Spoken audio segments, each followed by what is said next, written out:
عربی صوب، ان کا موضوع ہے ہجرت۔ السلام علیکم ورحمۃ اللہ وبرکاتہ۔ الحمد لله نحمده ونصلي على رسوله الكريم، أما بعد فأعوذ بالله من الشيطان الرجيم، بسم الله الرحمن الرحيم۔ من يخرج من بيته مهاجرا إلى الله ورسوله ثم يدركه الموت فقد وقع أجره على الله وكان الله غفورا رحيما۔ میرے محترم بزرگوں اور دوستوں اور دینی ساتھیوں اور عزیز طلباء،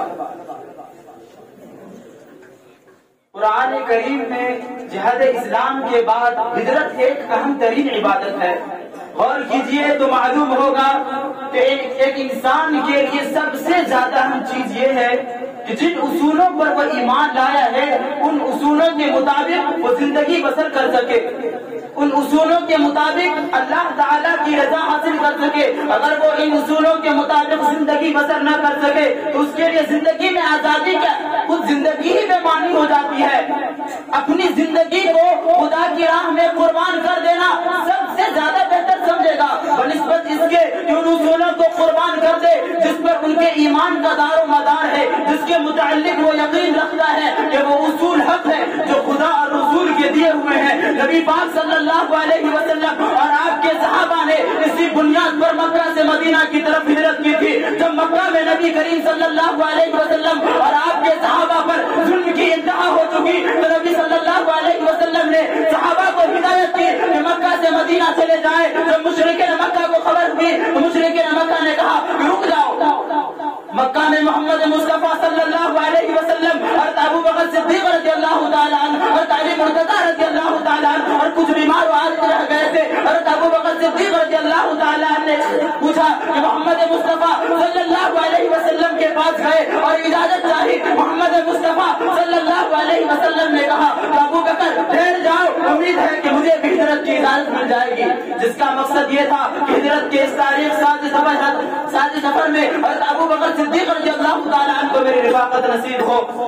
حفیظ جالندری نے شاہنامہ اسلام میں ہجرت کا پس منظر اس طرح بیان کیا، ادھر مکہ میں دنیا تنگ تھی ایمانداروں پر کہ روندے جا رہے تھے پھول کے سے جسم خاروں پر، صحابہ پر اگرچہ قہر کے بادل برستے تھے، بیچارے سانس آزادی کے لینے کو ترستے تھے، نہ تھا آسان منہ موڑ کر اپنے وطن کو چلے جانا، رسول پاک کو مکہ میں تنہا چھوڑ کر چلے جانا۔ صحابہ کرام ارشاد نبوی سنتے ہی مکہ سے مدینہ کی طرف ہجرت کے لیے تیار ہو گئے۔ تیار کرنا کوئی آسان معاملہ نہ تھا۔ جب بھی کوئی ہجرت کرنے کا ارادہ کرتا تو مشرکین مکہ پوری طرح مزاحمت کرتے تاکہ کوئی بھی مکہ سے مدینہ نہ جا سکے۔ حضرت صہیب رومی رضی اللہ تعالیٰ عنہ جب مکہ سے مدینہ جانے لگے، قیدیوں نے بولا جہاں سے محمد مصطفیٰ صلی اللہ علیہ وسلم سے پوچھا گیا۔ حضرت صہیب رومی رضی اللہ تعالیٰ عنہ ہجرت کرنے لگے تو نے روک لیا، پھیر دیا، کہا کہ تو اگر یہاں پر آیا تھا، مکہ آیا تھا تو مفلسوں کا لاش تھا، یہاں سے جانے کی اجازت نہیں۔ حضرت صہیب رومی رضی اللہ تعالیٰ عنہ فرماتے ہیں کہ اچھا اگر میں اپنا سارا مال و متا تمہیں دے دوں پھر مجھے جانے کی اجازت دے دو گے؟ قریش مکہ نے کہا ہاں، تب تو میری طرف سے اجازت ہے جانے کی۔ حضرت صہیب رومی رضی اللہ تعالیٰ عنہ اپنا سارا مال قریش مکہ کے حوالے کر دیا، قریش مکہ کے حوالے کر دیا، وہاں سے خالی ہاتھ چل پڑے ہیں۔ حضرت محمد مصطفیٰ صلی اللہ علیہ وسلم کو جب معلوم ہوا نبی صلی اللہ علیہ وسلم نے کہا حضرت صہیب رومی رضی اللہ تعالیٰ عنہ اپنا سارا مال و متا دے کر بھی اس نے فائدہ کمایا ہے۔ حضرت عیاش رضی اللہ تعالیٰ عنہ، حضرت حشام رضی اللہ تعالیٰ عنہ دونوں ہی نے ہجرت کرنے کا ارادہ کیا۔ ابو جہل کو خبر ملی تو حضرت حشام رضی اللہ تعالیٰ عنہ کو پابند سلاسل کر دیا۔ حضرت عیاش رضی اللہ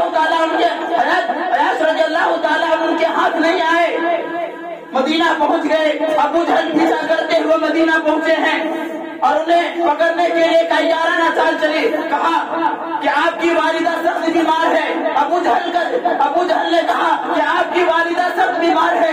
عیاش کا دل بھر آیا، ان کے ساتھ روانہ ہو گئے۔